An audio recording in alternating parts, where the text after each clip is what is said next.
Welcome to Pours and Pros. Welcome to my kitchen table where I'm going to discuss today all about the fantasy duology series that I have read. So without further ado, grab a chair, grab your favorite book, sit at your kitchen table or wherever you may be watching this video, and let's get into it. I will say that I have not been able to drink coffee when I film any of these videos because honestly, I can only have a certain amount of coffee per day, and so I do think that it's a struggle. It's a struggle to drink coffee, but one of these videos I'll drink coffee. But this is a hot decaf tea. It's actually a little chilly, end of April, so let's talk about the fantasy duology series that I like to read. I will have notes beside me because there's several series that I'm going through. And to be honest, I just think my brain cannot hold it all together. I've got to find a way to consolidate and talk about these books in a timely manner, so I'm not having to edit another hour-long video like I did for January through March books. Which if you haven't watched that video, click down below. I will have it linked for you to watch as well. Okay, so let's first talk about fantasy duology. So this is kind of, I feel like, a more popular way to write a book series. I do think it is a lot of fun to read a fantasy duology. What is a fantasy duology? Well, it's essentially a 2-book series. And typically the way that it works is you read the first book, you're really getting into the plot line majority of the time, the magic system, the characters. A lot of these series that I'm actually going to talk about are going to have a romance aspect, but you're not really like hitting the high levels of the romance until after the first book. Some of these series I'm going to talk about are going to be found family and are going to have several different characters. I think a few of them maybe will have different points of view, which I didn't make note of that. But regardless, it's very simple though. I think the reason why duologies are becoming so much more popular to people is because, generally speaking, you actually want to read a duology. There's a little bit more excitement to reading a 2-book series. I think that has a lot to do with people's capacity for reading, but also a lot of people's ability to just read a fantasy series and not feel like you're reading 11,000 pages like I'm going to attempt to do this fall in the Realm of the Elderling series by Robin Hobb. But that's no matter. I think some people just really want to read a duology because they don't want to have to be stuck in a world for so long. They don't want to have to be in an ACOTAR land world where they have read 5 books and oh wait, there's 3 more coming out in the fall, which if you know, you know. And so I think duologies in general are a little bit more approachable. They're a little bit more easier and simpler to read. And people generally speaking really like them. I think for me personally, I kind of fell in accidentally to duologies, and so today I want to talk about a few of them, more than a few actually. We have 1, 2, 3, 4, 5, 6 fantasy duologies, and I'm trying to keep this subpar a 20-30 minute video. So I need to get into this, but I just wanted to explain a little bit of my processing and reasoning behind talking about fantasy duologies. And I think a lot of people who watch this video may actually read these books because they know they only have to buy 2 books or get 2 books from the library, and it's a pretty quick read. And I would suggest them if you're in any kind of reading slump. I think sometimes reading longer series can just be tiring at moments, and so I hope if anything this video gives you some ideas. And also, not all of these are fantasy. There is 1 that is a magical realism, actually 2 that are technically magical realism. I think the rest are in the realm of fantasy, but they have different tropes and plot lines. So let's talk about the first series. What's kind of also funny is I only have 3 of these books in my library and 2 of them are being borrowed. So this is all, I'm gonna post the photos probably on this side where you can see them and kind of follow along as well. So we have first Divine Rivals and Ruthless Vows. This is by Rebecca Ross. I read this back in 2024, so I had to really go back into the crevices of my reading journey. I, at this point in the game, had really just started getting back into reading, finding books that were kind of, for lack of a better term, books that everybody talked about. This is actually one where I had same friend who recommended ACOTAR. She actually said, oh, you should read Divine Rivals, but hadn't read the second book. And so I said, okay. So I just went ahead and was super eager and got both books from the library and thought, I'll read this one. Now, I'll be honest, this is my least favorite of all the duologies, but just stick with me. This kind of got me into the realm of it. So let's talk about kind of the plot line of this book. This plot focuses on two rival journalists, and this essentially is in a world where they're in a city where news is very controlled by a distant war. You have the war of the different gods during that time, and the rival gods are kind of beginning to intermingle with the human world and causing some chaos. But during this time, you have two rival journalists who are competing, but one of them decides to secretly write letters to a missing loved one in her family. And what happens is she types up this letter through a typewriter, and it actually sends it to the other journalist, and he gets her letter, and they start kind of having a letter writing romance that buds. And in the midst of that, a connection forms with them. They also have a real life rivalry. But in the midst of all of that, both of the characters are being drawn to the front lines of the war as reporters, and the tension thickens.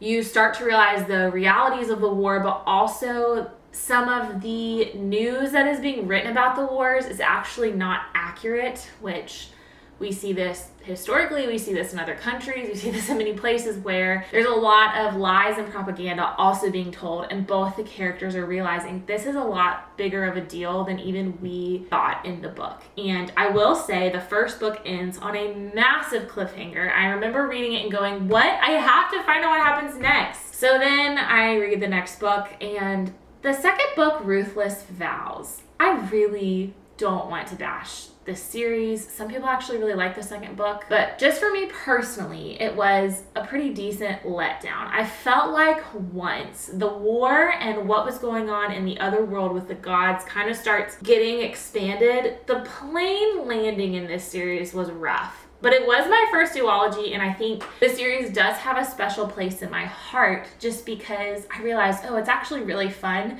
to read a series, get involved, find beautiful characters, but not feel like you have to stick in it forever. I was also going to say the rating of this series. Overall, when I read it in 2024, I rated Divine Rivals with 5 stars, Ruthless Vows with 4. But to be honest, if I were to reread this series, I would probably rate Divine Rivals 4.5 stars, Ruthless Vows probably 3 to 3.5 stars. I will keep the rating true to what I read in 2024, but looking back on it now, I would say this is probably like my least favorite of the duologies. But do I think you should read it? I think it's up to you. I think if you find the storyline of this to be intriguing, I would also consider this more of somewhat magical realism with a fantasy element, but it doesn't feel like the fantasy sideline seems overwhelming. And I think that's why a lot of people really like this series, because they don't feel like they're having to understand the world, whereas these other duologies I'm going to mention in a little bit are where you really are going to have to pay attention to what's going on in the plot line of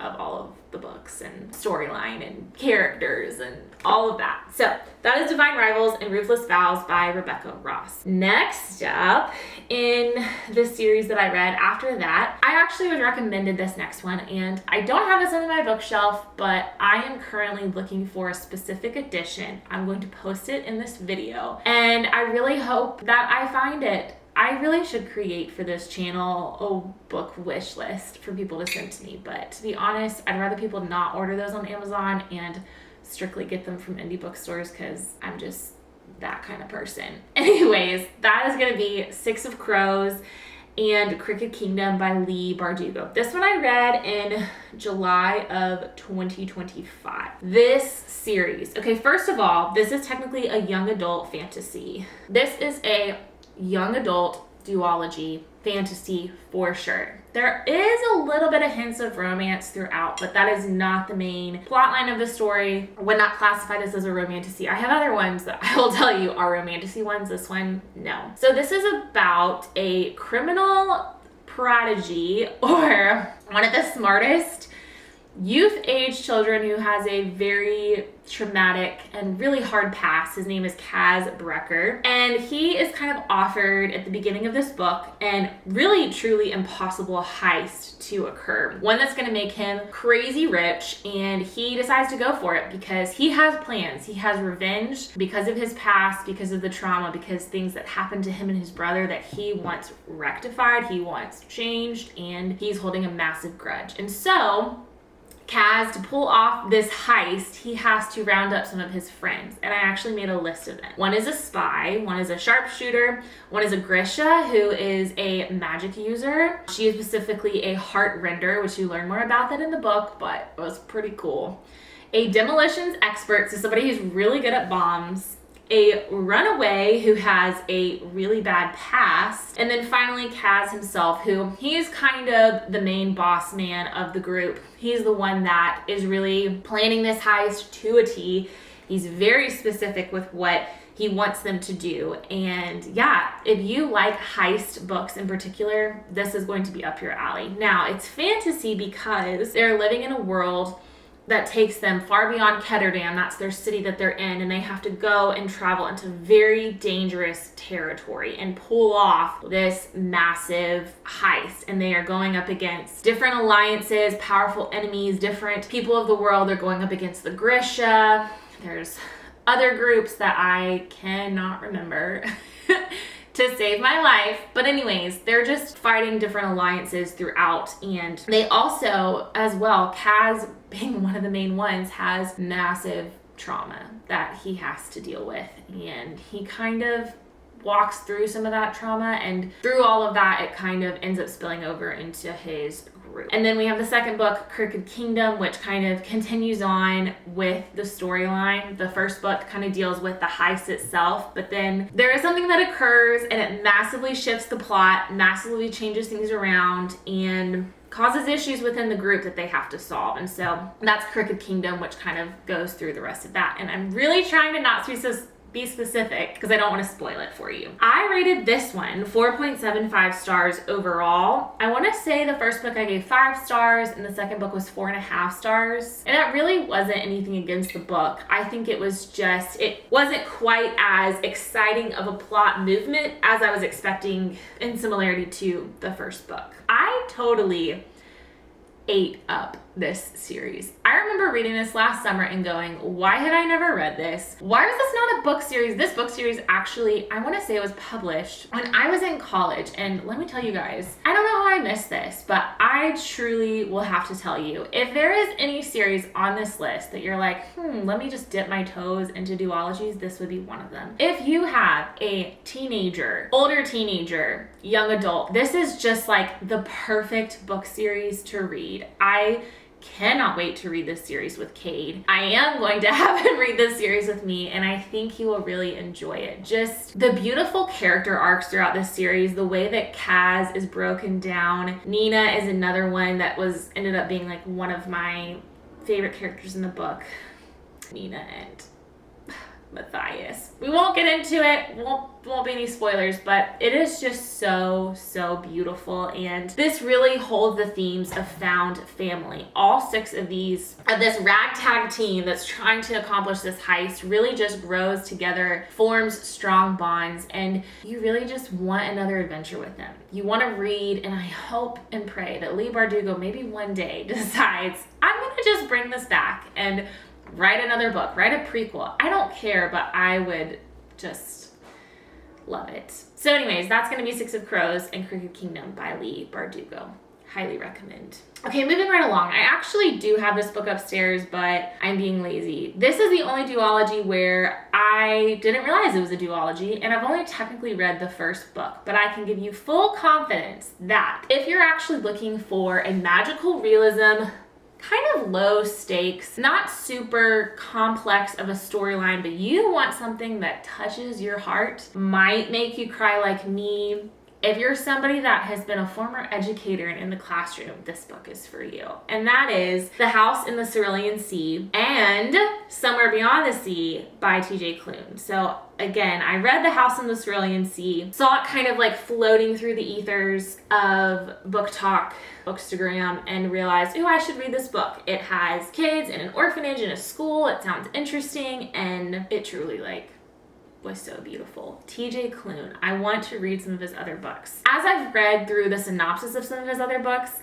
I really don't know if they would pique my interest as much, but let me just go over what this book is about. So the story follows Linus Baker, who is a very structured, very militant caseworker, and his job is to go to different orphanages where they are home to magical children that are being looked over, under watch. The government's making sure they're not doing anything that they shouldn't do. And essentially, he is there to just kind of make sure everything's in order, but he is actually assigned a mission to a top secret case. It's an orphanage that has the most magical children ever, the most dangerous children, and so he goes to a remote island to investigate this very unusual orphanage and talk about his findings. And there he actually meets a very mysterious and very, very kind caretaker named Arthur. And Arthur is someone that cares for these children. He watches over the orphan children, and he's very, very passionate about keeping them safe and keeping them kind of hidden away from the government. And Linus meets 6 magical children who literally, when you read about their magical abilities,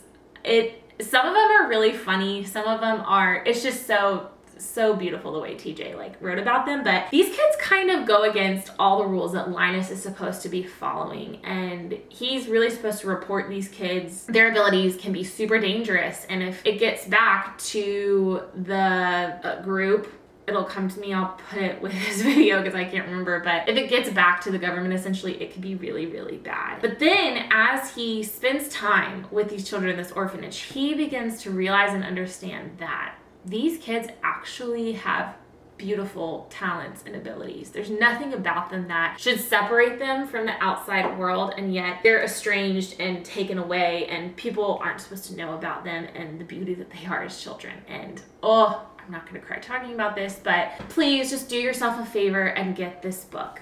This book has underlying themes of racism, of othering, of putting people into factions and caste systems, and this book actually was very intriguing to me. It's one that I don't think I would have found to pick up on my own if it wasn't recommended, but it just was all so beautiful. There are characters that you will read and just become so attached to. This book would honestly make an excellent movie, I think. And while there are certain pieces of the book that I think, depending on who watches it, it would get some side eyes to, I really found that this was a beautiful book. If you know anything about Native American history, specifically with what our country did to kids in schools and taking them away from their families, this is very much up that same alleyway. But T.J. Klune wrote it in a way that was pure fiction, but just so good, so riveting and beautiful, convicting, and it really changed me. So I can't talk enough about it, but apparently there's a second book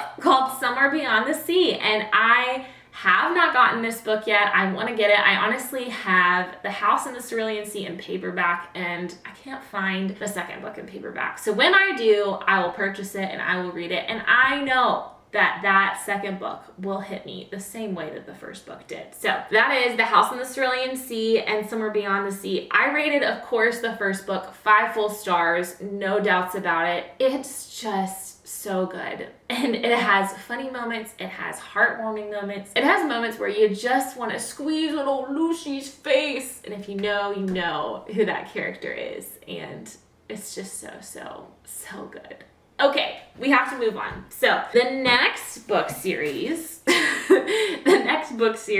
that I read, and this was a while back, but this is actually on an airplane with my mom. I read the first book over my Kindle, went to Germany, and then ended up reading Just for the Summer by Abby Jimenez on the way back, which that's a whole other book that's just so good. Anyways, I read this next book series then, and then when I got home, I finished Two Twisted Crowns a couple weeks later, and that is One Dark Window and Two Twisted Crowns by Rachel Gillig. Now this series, I would say of all of them, is probably, well, this one and one other has the most complex fantasy plot line. It's a little, I don't want to say tricky to follow, but you have to pay attention a little bit more. House in the Cerulean Sea, even Six of Crows, and Divine Rivals. Those are all books that are kind of wading you into the fantasy world, magical realism, but they're not super high stakes and high information. Whereas this series, I would argue, is. But I think it's worth it if you like those kinds of fantasy series. I will say this magic system of these two books was phenomenal. I had not seen a magic system be this intriguing in a while in the fantasy world, and something completely different than what we've seen before in other books. And honestly, sometimes I think there's a lot of copying and pasting going on in fantasy, and not that that's wrong, and not that you can't have dragons in like 3 or 4 different book series, or you can't have fairies, but sometimes it feels a little bit copy and pasted. That's me just spilling some of the tea. Pun on this. Okay, let's get back into this. So One Dark Window, this story follows a girl named Elspeth Spindle. She is hiding a very dangerous secret that you know about as a reader, but she's hiding it from everyone else. And that secret is that she kind of shares her mind with a very ancient spirit living inside of her known as Nightmare. And you hear throughout the first book and the second book, Nightmare being a real thing and creepy aspect. But in her kingdom that she lives in, magic is controlled through ancient Providence cards. And each of these cards kind of controls different abilities that you can possess. But what's really cool about this is that all magic comes with a price. So if you've seen the show Once Upon a Time, which I will totally put an image down. By the way, I freaking love that show. Okay, if you've seen the show Once Upon a Time, you know from that show that magic, like Rumpelstiltskin says, comes with a price. And yeah, so this series kind of keeps that idea, which I think is so fun. I think it's cool to see that if you use magic, it can actually affect those around you and can cause you to have some issues. So an example of that magic is that it is, or of one of those cards is, I can't remember the name of it, but it's essentially a beauty card. I want to say it's maybe called Rose. Should I look up this? I should look it up. Do Googles. Gonna help me out. Ooh, okay. I found it. Maybe. We have the Maiden card. Be wary the pink, be wary the rose, be wary of beauty divine unopposed. Her thorns will grow sharp, she'll eat her own heart, beware of beauty divine unopposed. So the Maiden card, not the rose card, the Maiden card is a card that you can take and absorb powers, and it makes you incredibly beautiful, but the longer you sit on that card, it turns your heart into a heart of stone and makes you really not great. This card is actually explored a lot in the second book, but that's one of them. You have the Prophet cards. This is where you can see the future, but again, it comes with a cost. You have the White Eagle card, which gives you like bravery and courage. You have the Golden Egg card, which looks like it makes you very, very greedy. And the Black Horse, which is power and can definitely make you somebody that's incredibly strong. We have the Chalice, which can make you really, really sick and poisonous. Anyways, there's lots of cards, and some of you might be thinking, this sounds already too complicated, I can't do it. But actually, Rachel Gillig does an excellent job of making it really simple, understandable. I promise it is not intimidating like it sounds. And anyways, we're going on. So magic is very tightly regulated, and so Elspeth, of course, is having some magical tendencies that aren't great. So there's that that's going on for her, but she gets kind of pulled into a risky plot, and that's because she crosses paths with the one and only Raven Yu. And Raven is actually secretly into the rebellion of that world and the kingdom's very, very strict rule against magic. And Raven and his allies, they're kind of on a mission. They want to get all 12 Providence cards, and so Elspeth goes with them, but her connection to Nightmare makes her very, very valuable, but also very, very scary. And you can imagine that she might be holding one of those cards, and people don't know it. Anyways, I really liked this series a lot. I honestly remember reading One Dark Window, getting through all of the topics of the cards and going, okay, this is good. But then I read the second book and was like, oh shoot, this is really, really good. And there is a romance that buds in the second book that, oh my gosh, is my favorite. And it is not of the female main character, Elspeth. It's another character in the book, but you can just comment down below if you know what I'm talking about. So that is One Dark Window and Two Twisted Crowns. I overall rated this series 4.75 stars. Again, love the yearning and all of the things in this book. And yeah, this would actually be a really great series to read during the Halloween time. I feel like if you're a mood reader, this would be one that I would pick up during Halloween. There's one other one that I would do too, which is actually the next series I'm going to talk about. So moving right along. Okay, next series is Heartless Hunter and Rebel Witch by Kristen Ciccarelli. This is another one I would definitely read during Halloween, because I'm going to tell you about the plot real quick. This takes place in a kingdom where witches once held power, but they don't anymore. They're an ostracized community. There was a massive uprising against their people, and you find that to be a witch is really bad, and you could get hunted, and there are outlaws that are hunted within the area. And the protagonist in this is a young woman who she's hiding that she is a witch, and she really tries to like conceal her magic, not let people see, but her life becomes really dangerous when she runs into a very attractive man who is a witch hunter named Gideon Sharp. And his job is to kind of track down, eliminate, and kill witches that are like her. But he doesn't know that she's a witch. And rather than kind of staying away, she's kind of drawn into his general vicinity through different areas and things happening. And they're both very much forced to question who they're necessarily following. Is the group that they're following one to be near? So this is very much a cat and mouse book, very much enemies to lovers, because they do develop feelings with each other, and it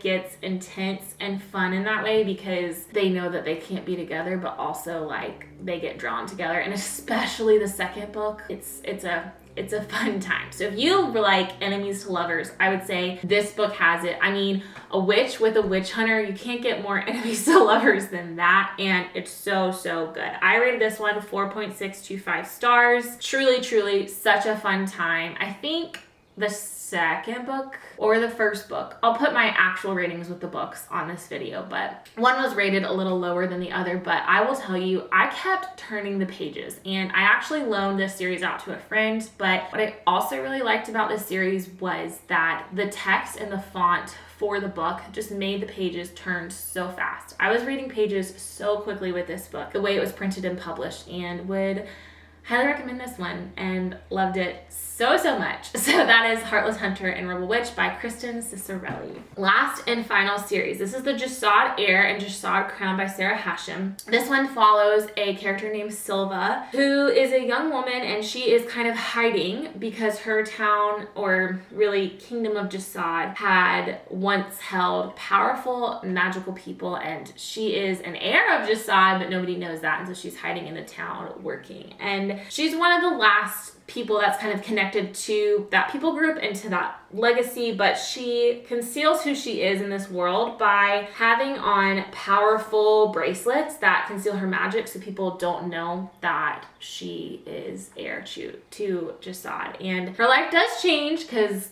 just like the last series we talked about, she runs into a powerful ruler named Musa, who wants to maintain control over a very currently fragile empire of his and definitely eliminate threats from Jasad's past. But their paths intertwine in crazy ways, and Silva's kind of pulled into looking back into her history of Jasad and how it fell. This one has a lot of secrets with the female main character that you really don't know, but those things slowly over time get revealed as you read the book. Whereas One Dark Window, you know the secrets of the main characters right on the get-go. This one you don't, and so you're kind of taken in this journey with Silva, and she doesn't always reveal you what's going on. I have to say, this was an Egyptian fiction-inspired fantasy duology. I heard about it on a podcast I listened to, Love, Shelf, Respect, and I remember hearing that and going, I think I would like this book, and I did. I rated this one overall 4.5 stars. This book is definitely heavily political, so if you like political intrigue within books, this is your book for you. And this is a debut author, Sarah Hashem, and the fact that she wrote this as her first book, it's incredibly good. It's one I want on my bookshelf and I want to reread again. I absolutely loved it. So that kind of concludes this video. I hope that you enjoyed all of these recommendations with fantasy duologies. I think if you are somebody that loves reading fantasy and you kind of want to break from longer series and you need something to reignite your love for fantasies and reading, I would say a lot of these authors are not always talked about a ton. So I would highly recommend it, or half of these authors. The other half are very well known in the book community world, but I think duologies are really fun. I think they kind of give a different aspect and idea to fantasy as a whole, and I hope this was helpful for you. So cheers, we'll see you on the next video. Make sure to like and subscribe and comment down below if you have read fantasy duologies, which ones are your favorite, if you've read any of the ones that I have mentioned today, and we'll see you next time on Pores and Prose.